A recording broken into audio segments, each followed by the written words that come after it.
नमस्कार। आज का मोटिवेशनल वीडियो है। एक समय ऐसा था, कैसा था कि जब लोग प्रकृति को रोकने का प्रयास करते थे, खुद को बचाने का कोई प्रयास नहीं था, प्रकृति को रोकने का प्रयास था। यानी वो ईश्वर से प्रार्थना करते थे कि बारिश ना हो, बादल ना आए, धूप ना निकले, ठंडक ना पड़े, ऋतुओं के बदलने का प्रयास करने की कोशिश की जाती थी, समय को बदलने का प्रयास की कोशिश की जाती थी। और ये सब किस कारण से होता था? अज्ञानता के कारण से।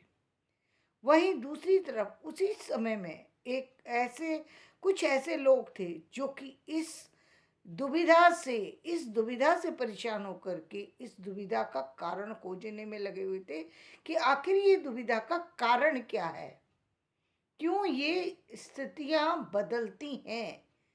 जिन्होंने की ऋतुओं की खोज की, जिन्होंने कि जाना कि कैसे पृथ्वी जो है, ये पृथ्वी और आकाश किस तरीके से मिल रहे हैं, किस तरीके से पूरा भौगोलिक क्रिया को जानने की कोशिश की, कैसे बारिश होती है। जो साइंस आज हम देखते हैं तो वो साइंस के क्रिएटर बने, एस्ट्रोलॉजी के क्रिएटर बने, वो पूरा का पूरा उसी तरीके का विज्ञान था कि उन्होंने उस चीज़ को जानने की कोशिश की। क्योंकि पहला हमारा प्रयास होता है किसी चीज़ को हम जाने। जब हम किसी चीज़ को जान लेते हैं तब हम उस पर काम करते हैं कि अब इससे बचें कैसे। तो ये भी प्रयास उन्हीं लोगों के द्वारा था जो लोग जान चुके थे कि ये चीज़ें क्यों हो रही हैं। तब उनके मन में ये था कि ये तो बारिश तो होनी ही होनी है, अब इससे बचाव के लिए क्या किया जाए। तो उस समय के अकॉर्डिंग लोगों ने उस समय के अकॉर्डिंग उस तरह की स्थितियों को बनाया, उस तरीके के प्रयास किए। यानी रहने के लिए उनके पास उस समय जो साधन थे कि झोंपड़ी बनाए, झुग्गी बनाए, इस तरह के जो साधन थे वो अपनाए, लेकिन वो पर्याप्त नहीं होते थे। तो वो क्या करते थे, एक समय आने पर जैसे ही उनको लगता था कि बारिश यहाँ पर ज़्यादा होगी, नदी के पास में जो है जो अपनी झोपड़ी है, तो वो उस स्थान से स्थान परिवर्तित करके दूसरी जगह चले जाते थे। और इसके कारण से क्या होता था, बहुत बड़ी धनहानि होती थी, जनहानि होती थी और आर्थिक हानियां होती थी, तरह तरह की बीमारियों का होता था। और उस समय लोगों की जो संख्या थी, जनसंख्या थी, हर साल घट जाया करती थी। लोगों को ये बात समझ में ही कभी नहीं आई होगी कि आखिर इतनी सारी जनता घट कैसे गई, या इतने सारे पशु चले कहाँ गए। वो लोग ये मानते थे कि ये प्रकृति के कारण से ऐसा हुआ और प्रकृति ने वो अपने साथ ले गई। उस समय उनके पास इस तरह की स्थितियां नहीं होती थी। कुछ लोग होते थे जो बच जाते थे। जैसे उस समय में भी राजमहल बनते थे, उस समय में भी कुछ लोग जो है शहर के अंदर रहते थे। जो शहर के अंदर रहने वाले लोग थे वो उस समय भी शिक्षित थे, उस समय भी वो पक्के मकानों में रहना शुरू कर दिया था उन्होंने। गांव के अंदर तो पक्के मकान आज तक भी बहुत से लोगों के पास नहीं है। इसका मतलब अज्ञानता आज तक टिकी हुई है। तो उस समय का क्या हाल होगा जब अज्ञानता चरम पर थी।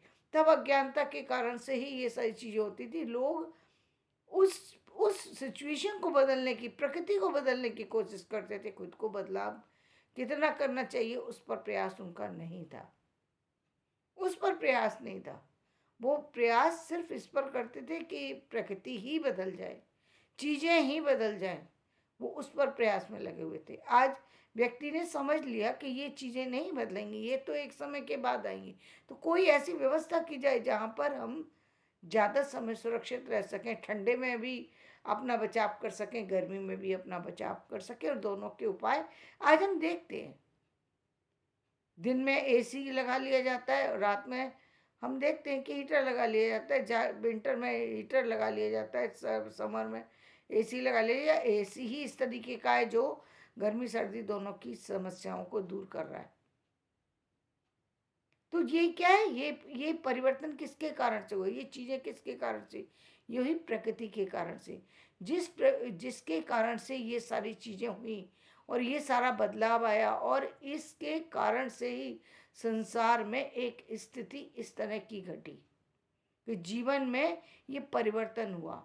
ये प्रकृति ने प्रभाव डाला और जीवन को इस तरीके से जो है वो आगे लेके गई।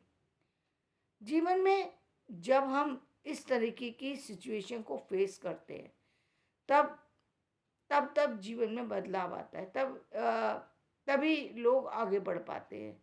लेकिन पता होना चाहिए कि आपके पास समस्या क्या है, तब आप उस समाधान को कर सकेंगे। यदि आपको समस्या नहीं समझ में आ रही तो समाधान कैसे करेंगे, प्रश्न ये है।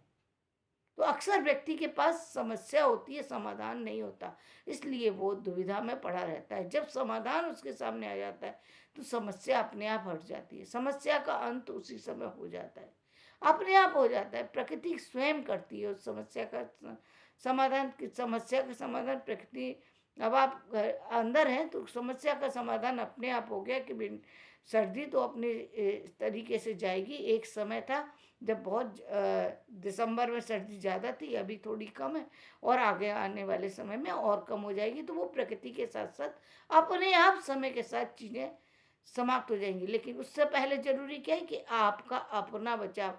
अपना बचाव क्या है कि आपने उस प्रकृति पर अपने अपनी चीज़ों को नहीं डाला, बल्कि अपने आप को सुरक्षित करने में आपने प्रयास किया कि अपने आप को कैसे सुरक्षित किया। इसी तरीके से तरह तरह की बीमारियों का, पहले बीमारियां ही नहीं पता होती थी, बीमारियों को भगवान भरोसे छोड़ दिया जाता था कि ये बीमारी तो इसके कारण से, बहुत सारी चीज़ों के कारण से बता दिया जाता था और उस पर किसी तरीके की रोकथाम उस तरह से नहीं होती थी जिस तरह आज हो रही है।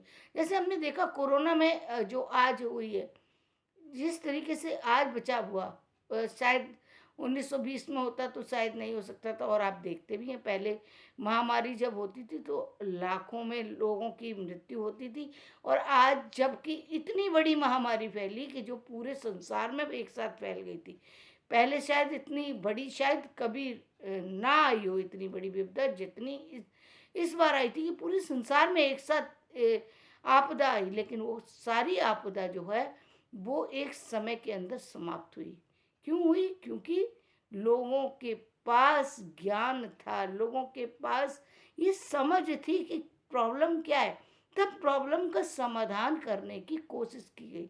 लेकिन ये कोशिश किसके द्वारा की गई? ये कोशिश की गई उन लोगों के द्वारा जो कि इस चीज़ को जान गए कि ये एक बीमारी है और जिससे यदि बचाव न किया गया तो ये बहुत दूर तक जाएगी और बहुत बड़ा विनाश करेगी। इसलिए उन्होंने पूरी पृथ्वी को ही, पूरे मतलब पूरे एक तरीके से एक दिन के लिए तो पूरी सारी जितनी भी शक्तियाँ, जितने भी काम करने के सारे जो अवसर थे सबको बंद कर दिया गया, सारी चीज़ों को बंद कर दिया गया। सिर्फ उन लोगों को ही बाहर जाने की अनुमति मिली जो लोग रिसर्च वगैरह में लगे हुए थे, जो लोग दवा वगैरह बना रहे थे, जो लोग इस पर काम कर रहे थे। सिर्फ वो लोग अपनी जान को जोखिम में डाल करके, या वो डॉक्टर लोग जिन्होंने हजारों लोगों की जान बचाई, लाखों लोगों की जान बचाई, वो लोग आगे बढ़े।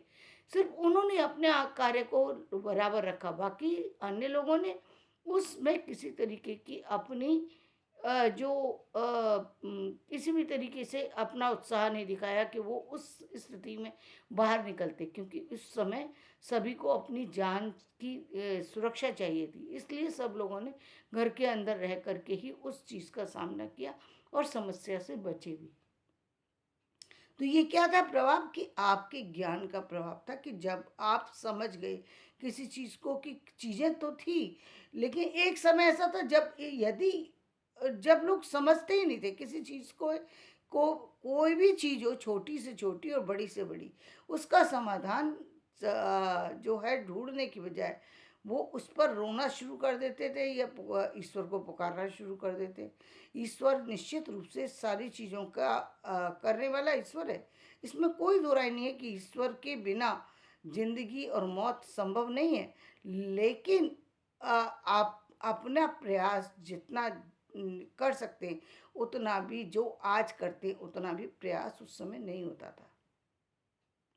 उतना भी प्रयास नहीं कर पाता था। यानी व्यक्ति किसी परेशानी की वजह से गया, वो एक अलग कंडीशन है, और एक को परेशानी उतनी बड़ी नहीं थी लेकिन व्यक्ति ने हाथ पैर ही बिल्कुल छोड़ दिए, तो फिर व्यक्ति सामान्य समस्याओं के चलते भी व्यक्ति की जान जा सकती है, जो कि हम देखते हैं कि पहले इस तरह से बहुत सारे लोगों को अपने प्रियजनों को खोना पड़ता था।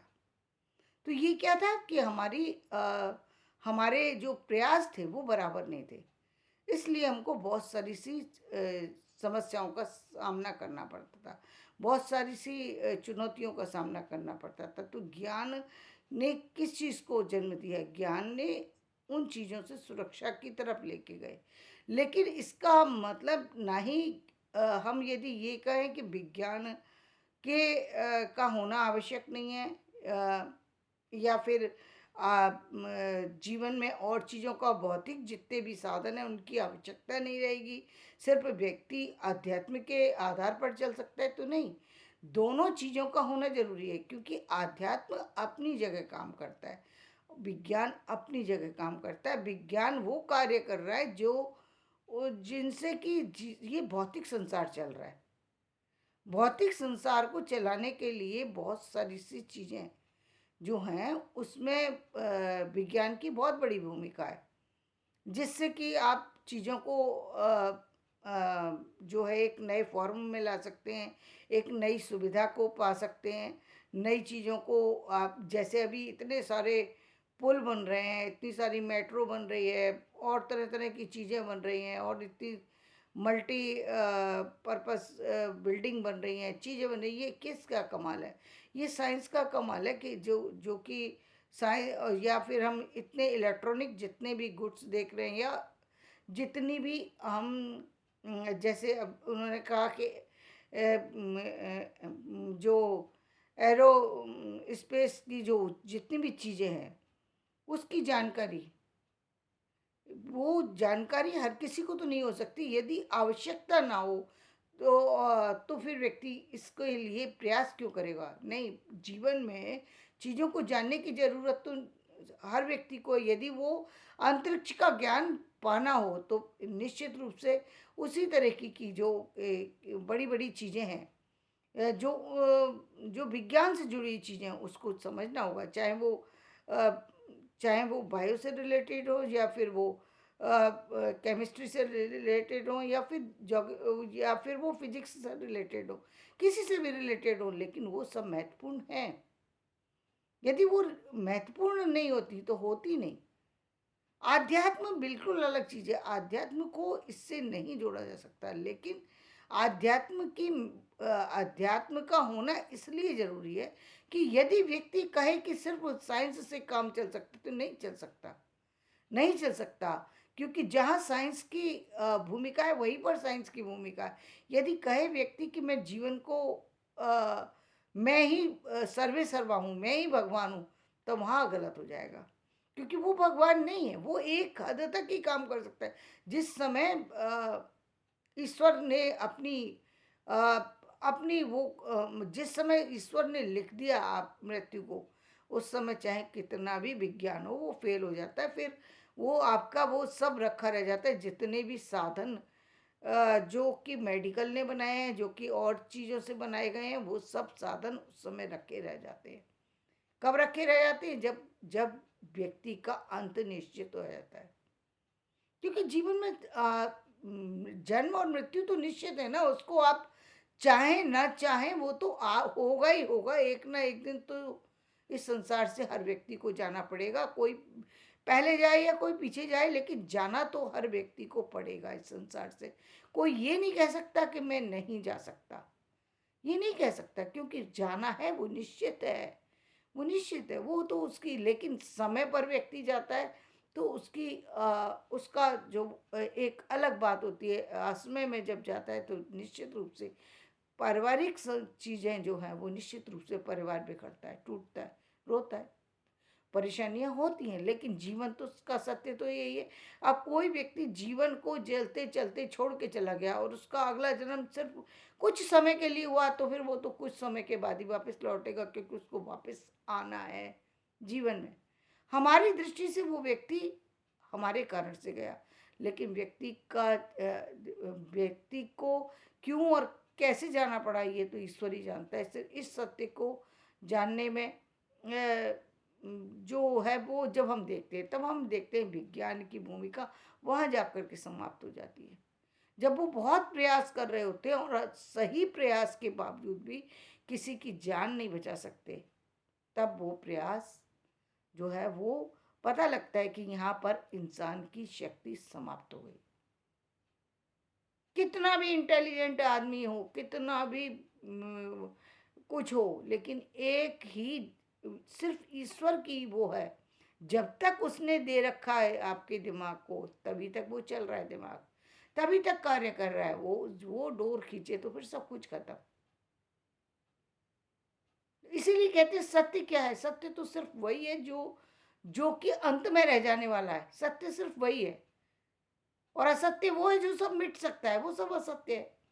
यानी असत्य की मतलब भूमिका में जब हम जाते हैं तो हमें ये सारा जो भौतिक जगत हमें जो दिखाई दे रहा है, जिससे हम प्रेरित हैं, जिसके कारण से हम ये सारे कार्य कर रहे हैं, वो सब असत्य है।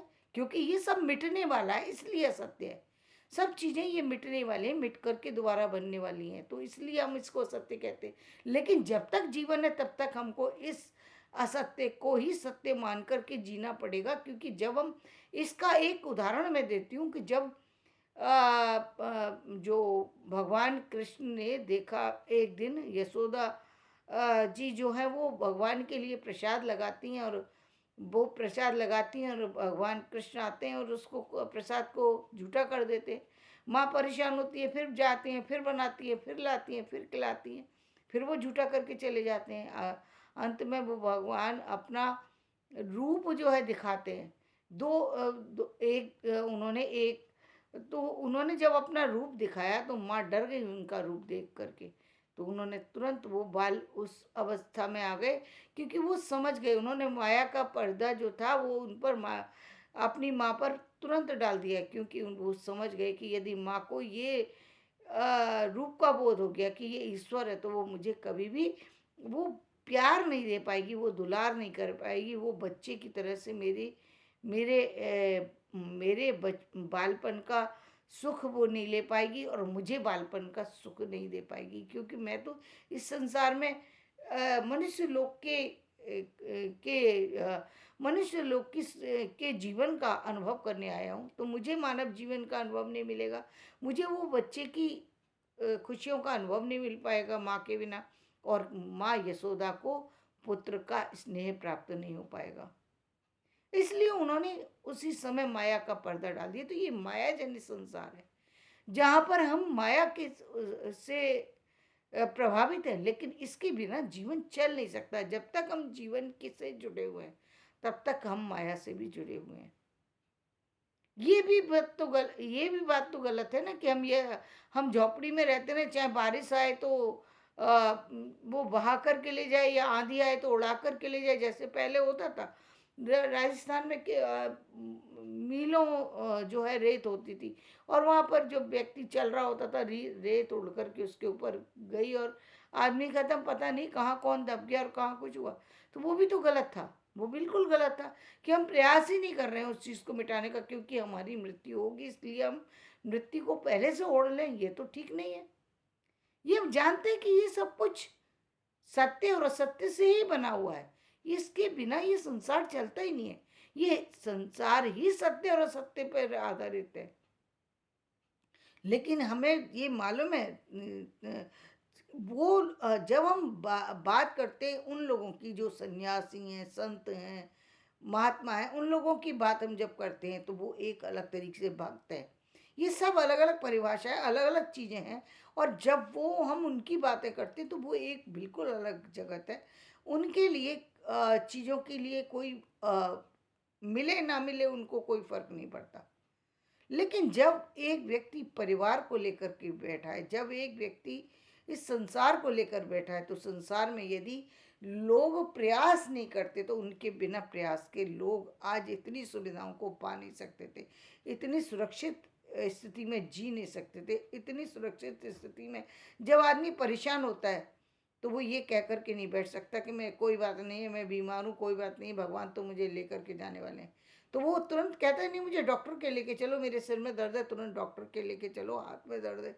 वो ये नहीं कह सकता कि कोई नहीं, भगवान ने कर दिया तो कोई फर्क पड़ता है।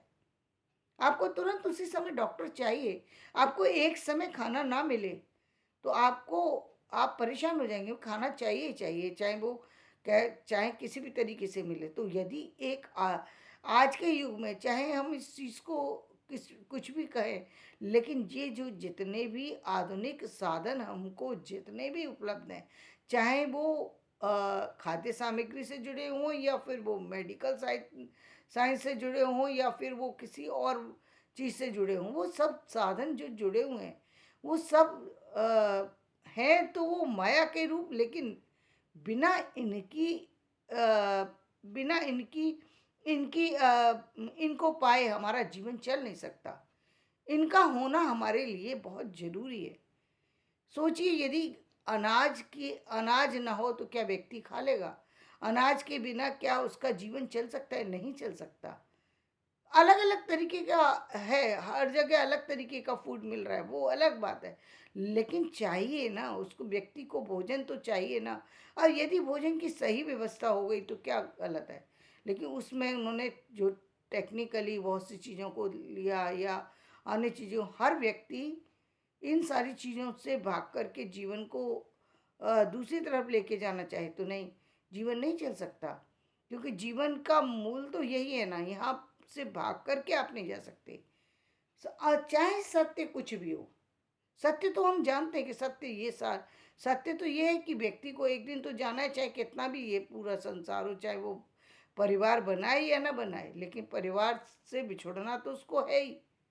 चाहे मृत्यु के कारण से बिछड़े, या वो किसी और कारण से बिछड़े, लेकिन बिछुड़ता तो इंसान है। लेकिन इसका मतलब ये थोड़ी कि हर व्यक्ति अपने परिवार से अलग होकर के कहीं चला जाएगा, नहीं जाएगा ना।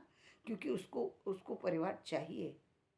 वो परिवार के लिए ही तो इस संसार की रचना की गई है। तभी तो व्यक्ति अपने परिवार से जुड़कर, और उसी परिवार के लिए, क्योंकि परिवार से प्रेम होता है। प्रेम की अवधारणा वहीं से होती है।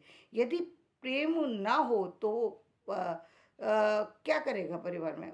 आप देखते हैं कि चाहे एक उम्र के बाद ही आप लोगों को देख रहे हैं कि जहाँ परिवार नहीं है, चाहे उम्र के किसी भी पड़ाव पर, उन लोगों से पूछिए कि परिवार क्या होता है, तब वो बताएंगे परिवार क्या होता है। उनको पता है कि परिवार क्या होता है। परिवार का होना बहुत जरूरी है। जिस परिवार से व्यक्ति भाग रहा होता है, उसी परिवार की फिर वो कामना करता है।